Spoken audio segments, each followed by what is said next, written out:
కానీ వదిలేళ్ళిపోయినటువంటి ఆడవాళ్ళు ఎవరైతే ఉంటారో వాళ్ళని మాత్రం సమాజంలో వేపుకుని తింటున్నారండి.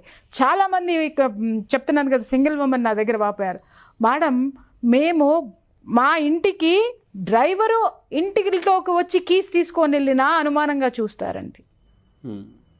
మేం బయటికి వెళ్ళాలి, ఉద్యోగాలు చేసుకోవాలి, ఒక డ్రైవర్ని అపాయింట్ చేసుకున్నా కూడా ఆ డ్రైవర్కి మాకు కలిపి 100 మాట్లాడతారండి. లేదు, మా ఇంటికి ఎవరైనా స్నేహితులు వచ్చారు, మాకు హెల్త్ బాగుండదు, లేకపోతే ఇంకొకటి ఏదన్నా ఉంటుంది, లేదా మా ఆఫీస్ పనుల్లో ఎవరైనా ఒక మగవాడు మా ఇంటికి వచ్చాడు అని అంటే మాత్రం గుచ్చి చూస్తారండి మమ్మల్ని. ఫోన్లు మాట్లాడుతున్నాం, ఎందుకంటే బతుకు తెరువు సార్ వాళ్ళన్నీ ఫోన్లోనే నడుస్తున్నాయి. ఎదురు బదులు వచ్చి కూర్చొని మాట్లాడటం లేదు, ఫోన్లు మాట్లాడితే చాలు. ఈవిడ 24 గంటలు ఫోన్లలో, అబ్బో ఏం ఫోన్లు ఉంటాయో ఆవిడలో, ఏం మాట్లాడుతుంది ఏమో, అబ్బా.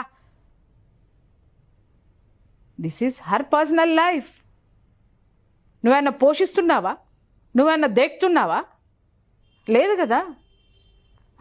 తర్వాత ఆవిడ ఏదైనా బిజినెస్ చేసే, రియల్ ఎస్టేట్ చేసింది అనుకోండి, రియల్ ఎస్టేట్ అంట. లేదు, ఆధ్యాత్మికంగా ఏదన్నా చేసింది అనుకోండి, సన్యాసులు ఒక మాట మాట్లాడేటటువంటి సన్యాసులు చేసే పని ఈవిడికెందుకు?